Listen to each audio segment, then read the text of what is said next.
The latest strikes by the Ukrainian Armed Forces on Russian military facilities in Crimea put Russians in a difficult situation there.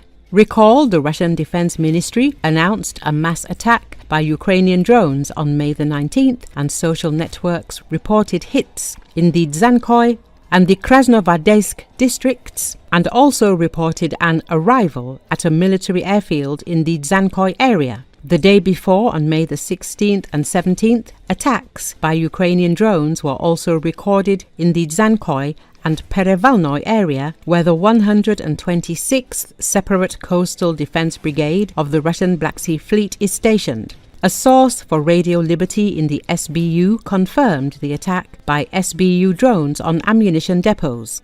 And in early May, a unique military operation was carried out, as a result of which Ukrainian naval drones shot down 2 Russian Su-30s in the Black Sea. The head of the Main Intelligence Directorate of the Ministry of Defense, Kirill Budanov, called it a historic moment. Commander of the Ukrainian Navy, Oleksiy Nizpapa, says that sea drones that can reach a range of 700 to 800 kilometers have been around for a long time, and one piece of evidence for this came when surface drones hit the Crimean Bridge in July 2023, but they did not go to this target in a straight line, says Oleksiy Nizpapa. Naval drones have been flying a distance of 1,000 kilometers for a long time. The Crimean Bridge is quite far away, and believe me, it is not a direct route leading to it. That is, the drone does not fly in a straight line from point A to point B. It adds some movement around the peninsula, adds some maneuvers. Therefore, naval drones with a range of 700 to 800 kilometers have existed for a long time, and there were defeats, including the Kerch Bridge and ships in the Kerch Strait. You know that the GUR units sank a patrol ship there, says the commander of the Ukrainian Navy. Modernized naval UAVs can reach Novorossiysk, and that's not the limit, says the Vice Admiral. The security service, together with the Ukrainian Navy, destroyed a landing ship near Novorossiysk. That is, this operation is not new, and the distance allows sea drones to be based along the entire length of the Black Sea from west to east, explains the Ukrainian Navy commander. Drone naval attacks have become increasingly difficult to carry out, the Ukrainian Navy commander admits, since Russia has found an effective countermeasure. Ukrainian drones are being neutralized from the air. The enemy is producing an almost classic system of echeloned defense from the distant to the self-defense zone. And of course, to overcome it, we must make other decisions, technical decisions. First of all, a tactical decision to overcome this system and move forward, because our decision will always be counter-decision by the enemy, says Oleksiy Nizpapa. Russia understands that the Kerch Bridge is Ukraine's #1 goal, and security for the bridge from land, air and underwater has been strengthened. Of course, a bridge is a difficult goal, especially now. But in life there is no fortress that cannot be destroyed. There are no borders that cannot be crossed. And the bridge is the same goal as all the others, the Vice Admiral said. How did Ukraine manage to achieve such success that the Russian Black Sea Fleet was relocated from Crimea to Novorossiysk? I think, firstly, the enemy's self-confidence played a role. As some said, if Ukraine doesn't have a fleet, then there's no point in paying attention to it at all. This was the enemy's first mistake, and he now understands that it was a really big mistake for him. I didn't believe that Ukraine would have coastal missile forces that could hit the enemy. He didn't understand that there could be sea kamikaze drones. It was his self-confidence that allowed us to neutralize the danger from the enemy. Now he doesn't make such mistakes anymore. Now he's just hiding in Novorossiysk, says Oleksiy Nizpapa.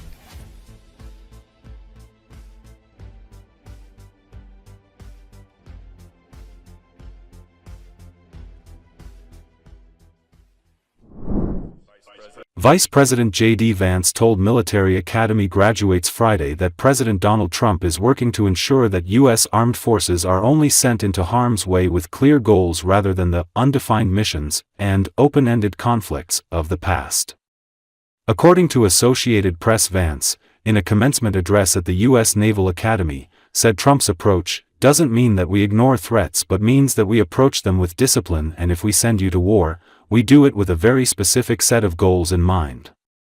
Vance, in his first remarks as vice president to one of the military service academies, also spoke briefly about his own military service as he addressed the 1,049 graduates in Annapolis class of 2025, most of them newly commissioned ensigns and second lieutenants.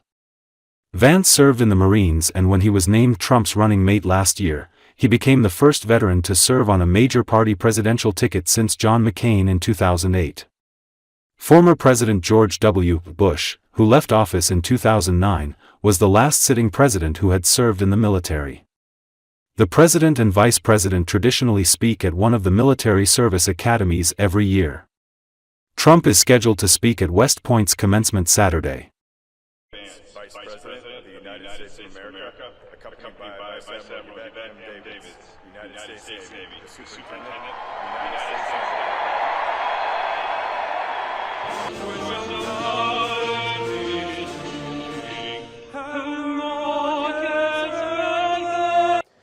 Now, it's customary in speeches like this for people like me to offer words of congratulations and maybe a little bit of advice. Of course, I just did exactly that. But you're not just graduates of some random university about to embark on careers in the private sector, and I'm not just giving another political speech. I'm your vice president, and the minute you walk off this stage with your diploma and your commission, you will be officers in the United States Navy and the United States Marine Corps, and that is an incredible thing. Now, I want to be clear. The Trump administration has reversed course. No more undefined missions. No more open-ended conflicts. We're returning to a strategy grounded in realism and protecting our core national interests. Now, this doesn't mean that we ignore threats, but it means that we approach them with discipline, and that when we send you to war, we do it with a very specific set of goals in mind. And consider how this played out in just the last major conflict we engaged in with the Houthis over in the Middle East. We went in with a clear diplomatic goal, not to enmesh our service members in a prolonged conflict with a non-state actor, but to secure American freedom of navigation by forcing the Houthis to stop attacking American ships. And that's exactly what we did. With the Trump administration, our adversaries now know when the United States sets a red line, it will be enforced. And when we engage, we do so with purpose, with superior force, with superior weapons, and with the best people anywhere in the world. The Trump administration recognizes that our most valuable resources, it's you. It's young people who are brave enough to put on the uniform and risk your life for this country. And we promise, I promise, to cultivate that resource, to protect it, and to use it only when the national interest demands. And what makes your new life so unique is that you must take multiple perspectives. You will be junior officers, of course, answerable to commanders, captains, admirals, generals, and people like me. You will have to follow orders, even when you don't want to. You've made it now through one of the most demanding institutions in the entire world. You have earned your commissions, and you've stepped forward to serve at a moment when your country needs you now more than ever. But you're stepping into gigantic shoes, and it's worth taking stock of that as you prepare to receive your commission.